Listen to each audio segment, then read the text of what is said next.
Level 7 Omega Protocol is a game of tactical miniatures-based combat between an elite fireteam of commandos and the sinister creatures that have overtaken a secret government facility.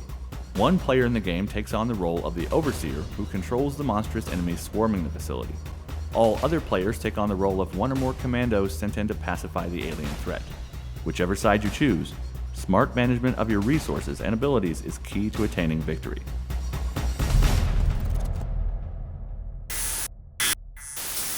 Before the game begins, choose one of the 9 missions included in the mission guide. Each mission describes the specific setup instructions and objectives for both the Commandos and the Overseer. The mission's rules list which door types and room cards the Overseer can use, as well as a diagram of how to assemble the mission map. The mission's room cards are divided into unique decks called room stacks. The Overseer chooses in which room he places each room stack. Once the map has been set up, the Commando players build their characters. One Commando acts as the commanding officer for the mission. This is determined by rank, so the Commando with the highest rank is commanding officer for the remainder of the game. Each Commando has a corresponding character sheet, kit deck, stance deck, and plastic figure. A Commando's character sheet and stance cards list his stats and describe any special rules or abilities he may have while in a specific stance. Vitality is the number of wounds a Commando can take. Intelligence measures a Commando's mental capability. Strength is how physically powerful a Commando is. Speed is the number of spaces on the map a Commando can move during a move action.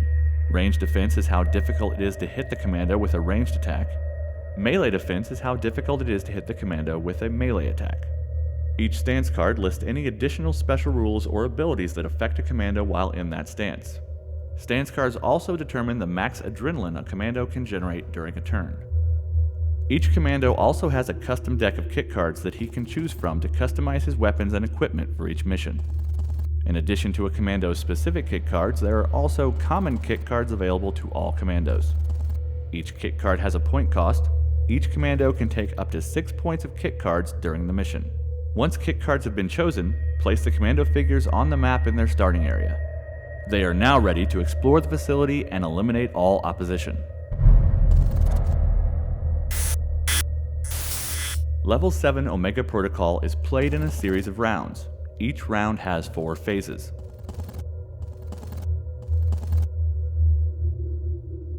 During the timer phase, the Overseer moves the timer token up 1 round on the round tracker. This can trigger events in the mission, including the crisis point, which raises the difficulty for the Commandos. Next is the Commando planning phase. First, all Commando players transfer any adrenaline they generated on the previous turn to the Overseer's energy pool. Then the commanding officer assigns the initiative order by giving each player an initiative card. Finally, each Commando selects the stance he will use for the round, which will determine his speed and abilities as well as the maximum adrenaline he can generate. During the Commando activation phase, each Commando takes a turn in his assigned initiative order where he can perform actions by increasing his adrenaline by a set amount. When a Commando increases his adrenaline, he takes an adrenaline token from the bank and places it on his character sheet. A Commando cannot increase his adrenaline beyond the max adrenaline stat listed on his stance card. Whether to position themselves better during intense firefights or to root out their mission objectives within the twisted labyrinth of alien-infested corridors, the Commandos will need to constantly move through the Subterra Bravo facility. A move action allows a Commando to move a number of spaces equal to his current speed stat by increasing his adrenaline by 1. Only 1 space of diagonal movement can be used during a turn, and a figure can never move diagonally between 2 spaces occupied by non-friendly figures or walls. A Commando can perform as many move actions on his turn as his max adrenaline stat allows. In addition to the dangers that lurk around every corner, the Subterra Bravo facility is riddled with left-behind equipment represented on the map by investigate markers. The investigate action allows a Commando on or adjacent to an investigate marker to increase his adrenaline by 1 to draw an investigate card. Investigate cards can provide the Commando with weapons, ammo, or other equipment. After this action is resolved, the marker is removed from the map. A Commando can take a trade action to give a card with a trade icon to an adjacent Commando by increasing his adrenaline by 1. The maps for Level 7 Omega Protocol are divided into rooms by door markers. Most rooms begin the game hidden.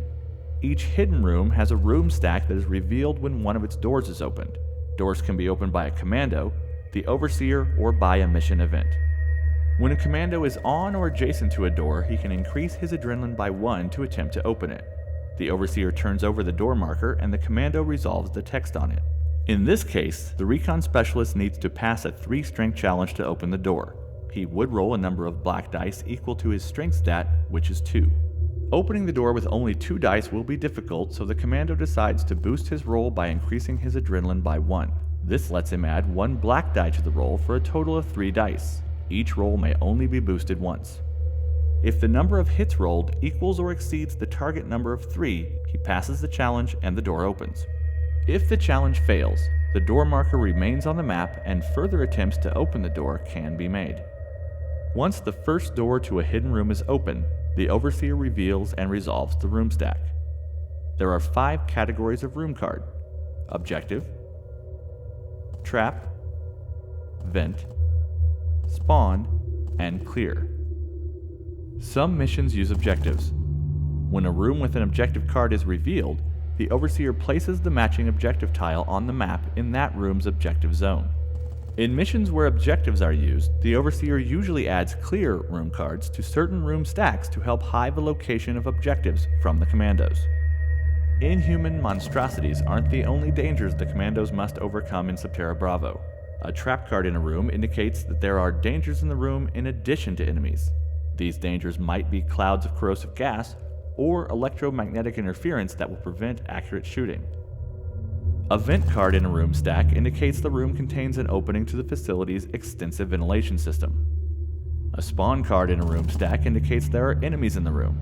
Each spawn card allows the overseer to take a spawn action and place the listed enemies on the tiles that make up the room. These enemies can be placed on any space in the room that is not a wall. Once a room stack is resolved, the door is removed from the board.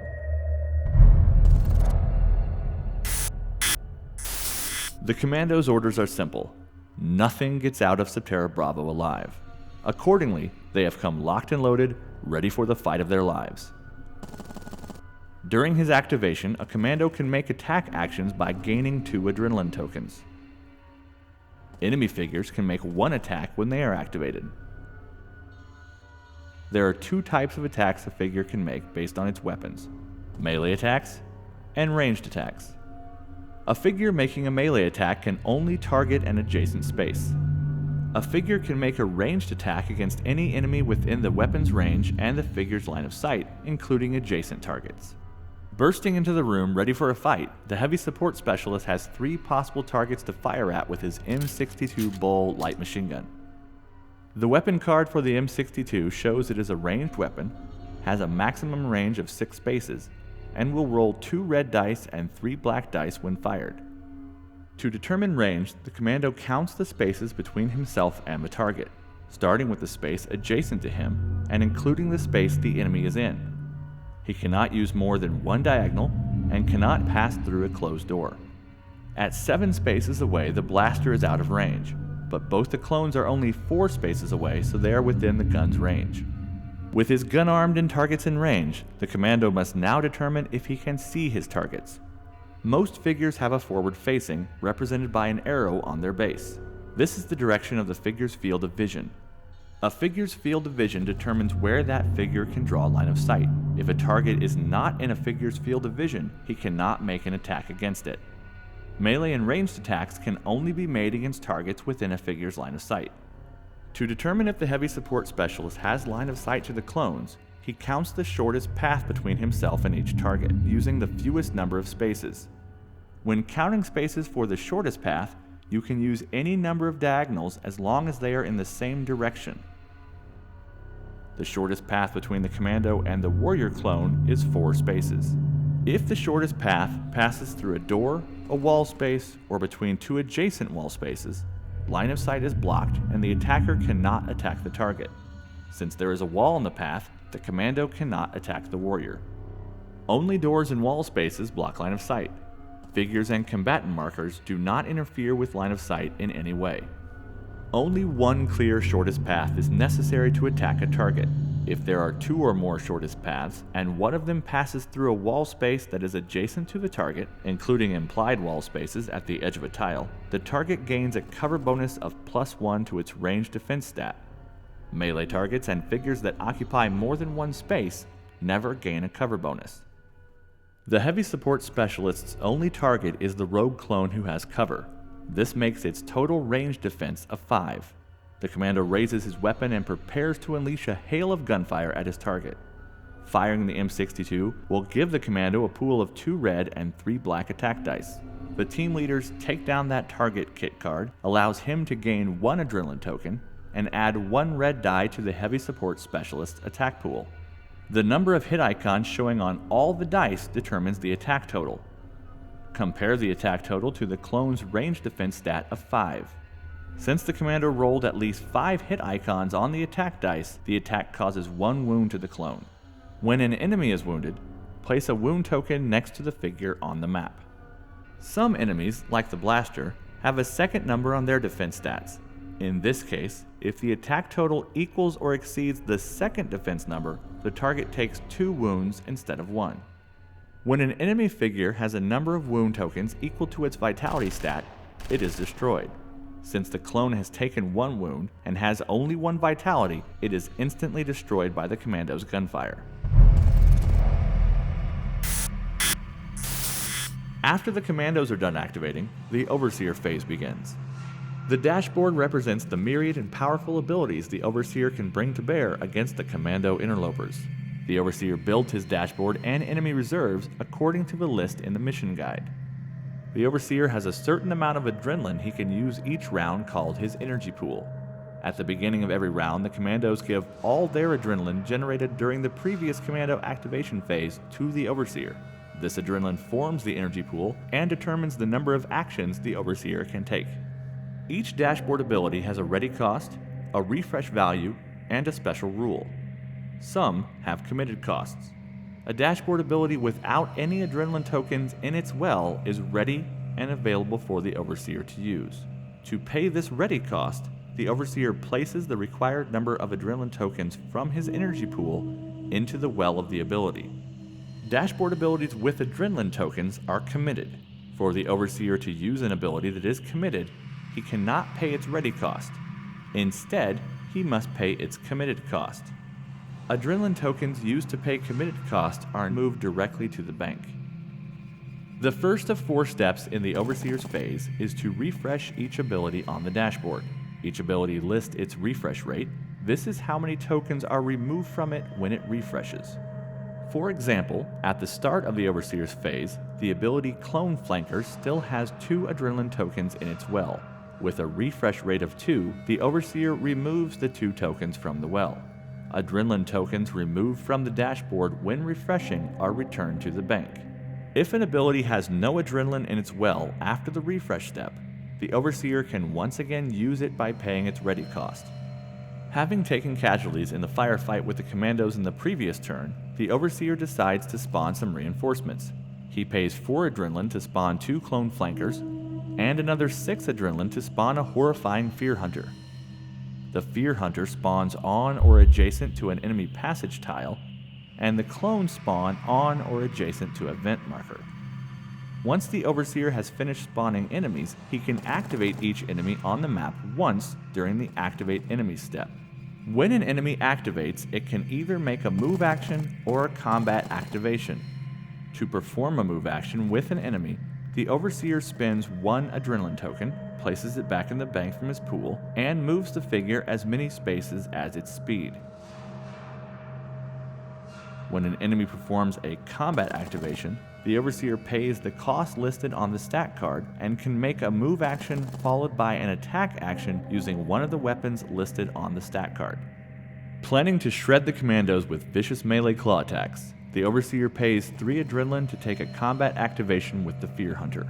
He moves the Fear Hunter up to 5 spaces, its long reach allows it to attack targets from 2 spaces away, and the terrifying creature's special ability lets it make 2 attacks during a combat activation, rolling 4 red dice for each attack.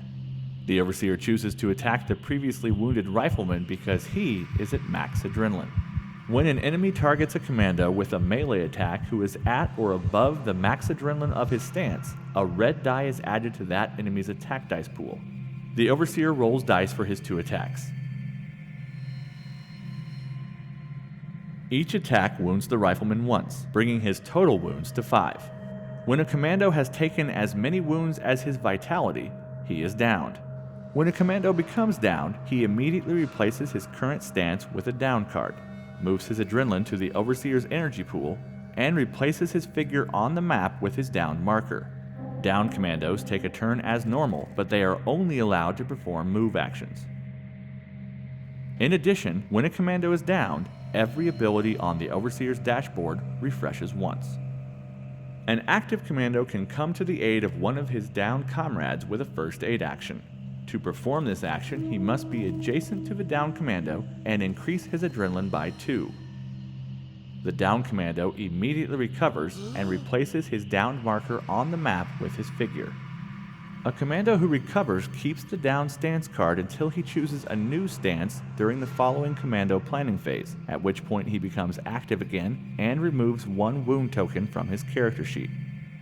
On his next activation, the Rifleman could perform a heal action, increasing his adrenaline by 2 and allowing him to discard 1 wound token.